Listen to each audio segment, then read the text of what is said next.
UFC light heavyweight champion Alex Pereira still wants to fight in Perth, Australia at UFC 305 after his latest knockout win last Saturday. Pereira defeated former UFC light heavyweight title holder Yuri Prochazka by head kick in the UFC 303 main event on Saturday in Las Vegas. After taking the headlining slot on week's notice, Pereira earned one of the biggest wins of his career and successfully defended his belt for the second time. Pereira's 2 wins just 6 months into the year put him on pace for a potential 4 bouts by the end of 2024.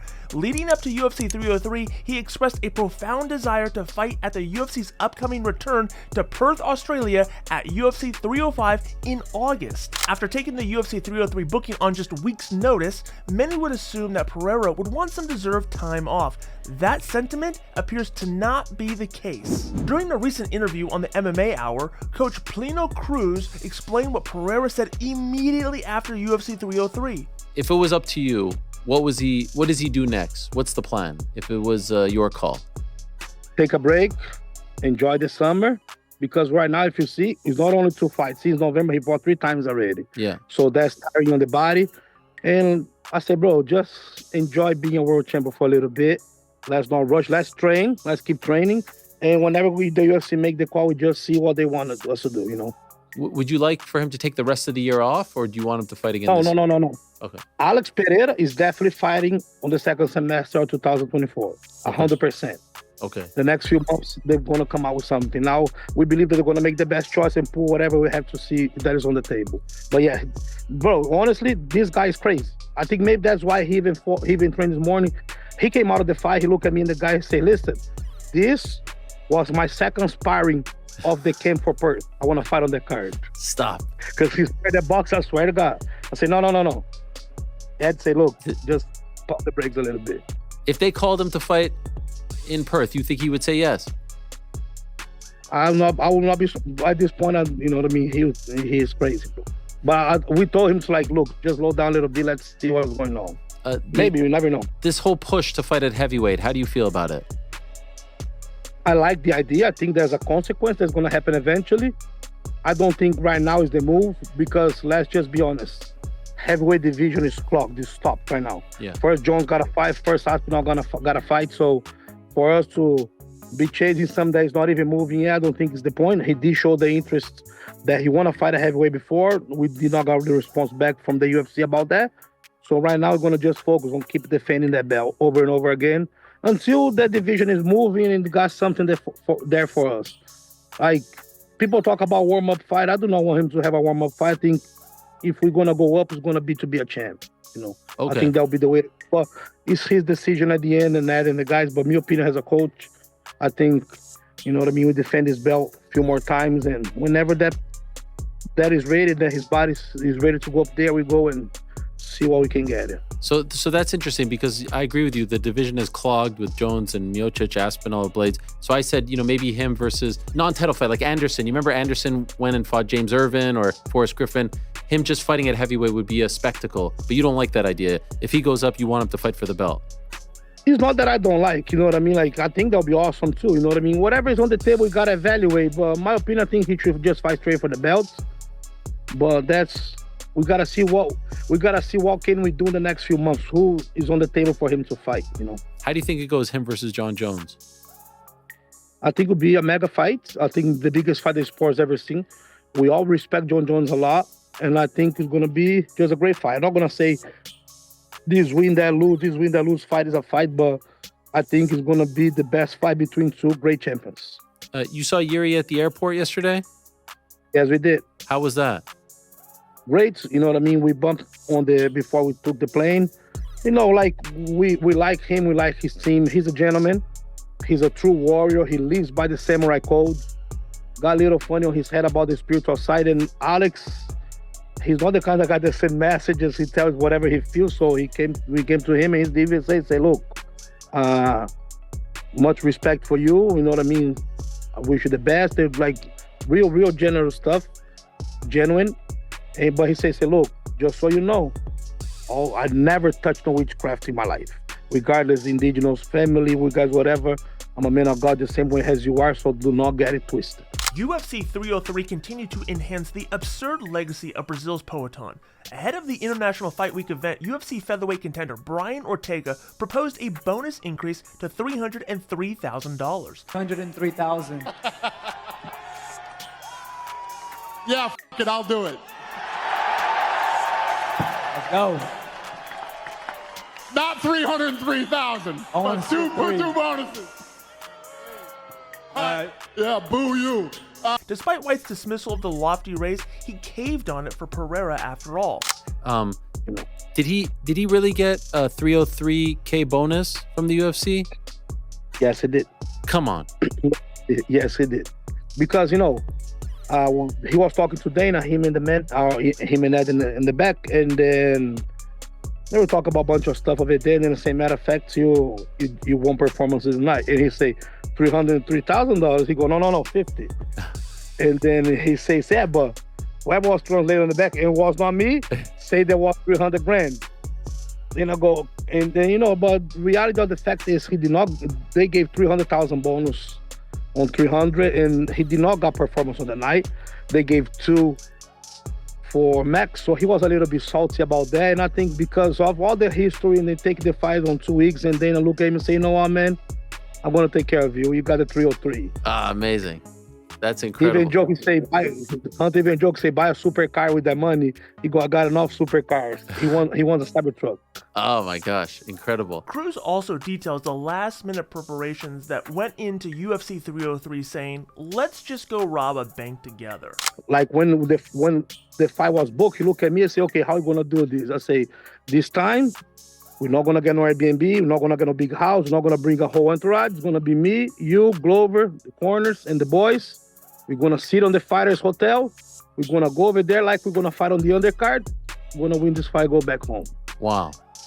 I told him with these exact words. Say, sometimes you have enough time to look at the blueprint of the bank, check the cameras, and plan a bank robbery.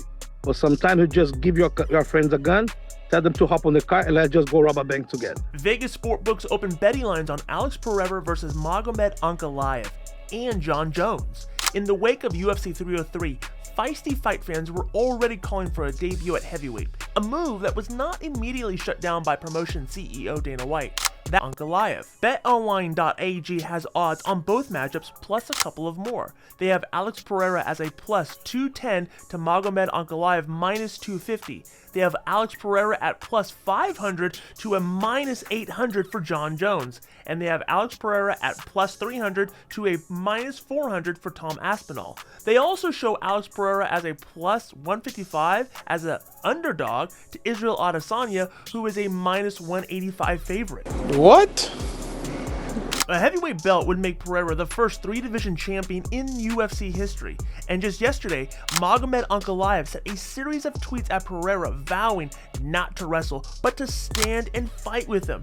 If that's the case and he's telling the truth, then go bet your house right now on Pereira winning by stunning KO. Stop us if you've heard this one before, but Conor McGregor versus Michael Chandler could be happening soon. This past weekend, UFC 303 was supposed to be headlined by the highly anticipated return of the Notorious. However, because of a toe injury, UFC light heavyweight champion Alex Pereira knocked out Yuri Prochazka with a nasty head kick, coincidentally with 2 broken toes, from inside the T-Mobile Arena in Las Vegas.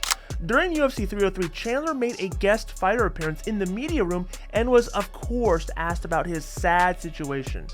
Did you meet with the UFC last night? I did. I was with the UFC, so we're working on some things. Related to Conor or potentially unrelated to Conor? It's always related to Conor. This here, obviously I want to fight Conor, and sources close to Conor, like yourself, I'm sure know that he's going to be ready in September, August, so we can make some things happen. Chandler has been ridiculously positive throughout this entire situation and continues to be super patient, or delusional depending on who you ask. UFC CEO Dana White has refused to discuss the fight until McGregor is completely healthy, even ruling out August, September, or October, but time will tell. Chandler is in a very unique situation. The former 3-time Bellator lightweight champion has been sidelined since November of 2022. Instead of just flat out moving on from the rare opportunity, Chandler refuses to fully drop the prospect of his McGregor red panty night. Just yesterday, he tweeted out, "I've been offered Islam Makhachev in October, but if Conor's little pinky toe is ready by September, let's do the Sphere. It's the biggest sporting event in the history of sports." He tried to goat Makhachev by saying, "Good old-fashioned, passionate American Missouri wrestling beats Sambo all day." Night Darcechoke. Poor Michael Chandler, he's been talking about the Conor McGregor fight in hypotheticals for nearly 2 years. He recently sat down with Sean Ryan for an extensive 3-hour-long interview where he described exactly how he would beat Conor.